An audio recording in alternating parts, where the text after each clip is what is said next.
Hi ಎಲ್ರಿಗೂ. ಇವತ್ತು ರಾಗಿ ದೋಸೆ ಹೇಗೆ ಮಾಡೋದಂತ ನೋಡೋಣ. 2 ಗ್ಲಾಸ್ ರಾಗಿ, 1 ಗ್ಲಾಸ್ ರಾಜಮುಡಿ ರೈಸ್ ಹಾಕ್ಕೊಂಡು ನೆನೆಸ್ಕೊಂಡಿದ್ದೀನಿ ನಾನು. 3/4 ಗ್ಲಾಸ್ ಉದ್ದಿನಬೇಳೆ, 1 ಸ್ಪೂನ್ ಜೀರಿಗೆ, 1 ಸ್ಪೂನ್ ಮೆಂತ್ಯ ಹಾಕ್ಕೊಂಡು ಸಪ್ರೇಟಾಗಿ ನೆನೆಸ್ಕೊಳ್ಳಿ ತೊಳೆದ್ಬಿಟ್ಟು. ನಾನು ರಾಗಿನಲ್ಲೇ ಮೆಂತ್ಯ ಜೀರಿಗೆ ಯಾಕೆ ಹಾಕಿಲ್ಲ ಅಂದರೆ ಅದು ತೊಳೆಯೋವಾಗ ಹೋಗ್ಬಿಡುತ್ತೆ ಅಂತ ನಾನು ಸಪ್ರೇಟಾಗಿ ಹಾಕ್ಕೊಂಡಿದ್ದೀನಿ.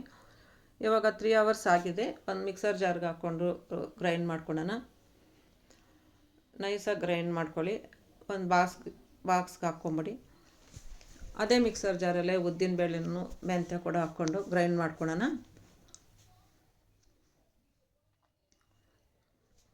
ಈಗ ಅದು ಆಗಿದೆ. ಇದೇ ಬಾಕ್ಸ್ಗೆ ಹಾಕ್ಕೊಳ್ಳಿ.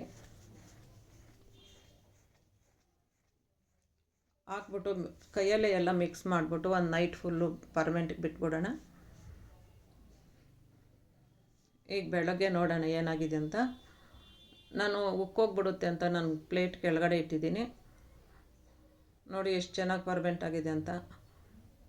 ಇವಾಗೆಲ್ಲ ಮಿಕ್ಸ್ ಮಾಡಿಕೊಂಡು 1 ಸ್ಪೂನ್ ಉಪ್ಪು ಹಾಕಿ ನೀರು ಹಾಕಿ ಕಲಿಸ್ಕೊಳ್ಳಿ. ಎಲ್ಲ ಗಟ್ಟಿಯಾಗಿದೆ ಹಿಟ್ಟು. ದೋಸೆ ಬ್ಯಾಟರ್ ಯಾವ ಥರ ಇರಬೇಕು ಆ ಥರನೇ ಇರಬೇಕು ಇದು ಕೂಡ. ಇವಾಗ ಸ್ಟವ್ ಮೇಲೆ ಹೆಂಚಿಟ್ಟಿದ್ದೀನಿ ನಾನು.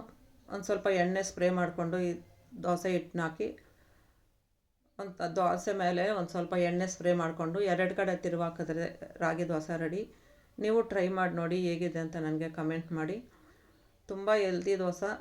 ಮಕ್ಕಳು ಮುದ್ದೆ, ರಾಗಿ ಮುದ್ದೆ ಅದು ತಿನ್ನಲ್ಲ ಅಂದರೆ ಈ ಥರ ದೋಸೆ ಇಡ್ಲಿ ಮಾಡಿಕೊಡಿ. ಇದೇ ಥರ ಮೆಜರ್ಮೆಂಟಲ್ಲಿ ತುಂಬ ಹೆಲ್ದಿ. ಒಂದು ಸತಿ ಟ್ರೈ ಮಾಡಿ ನೋಡಿ ಹೇಗಿದೆ ಅಂತ ನನಗೆ ಕಮೆಂಟ್ ಮಾಡಿ. ಹೊಸಬ್ರು ಯಾರನ್ನ ನನ್ನ ಚಾನಲ್ ನೋಡಿದ್ರೆ ನನಗೆ ಸಬ್ಸ್ಕ್ರೈಬ್ ಮಾಡಿ. ಕೆಳಗಡೆ ಇರೋ ಬೆಲ್ ಐಕಾನ್ ಕ್ಲಿಕ್ ಮಾಡಿ.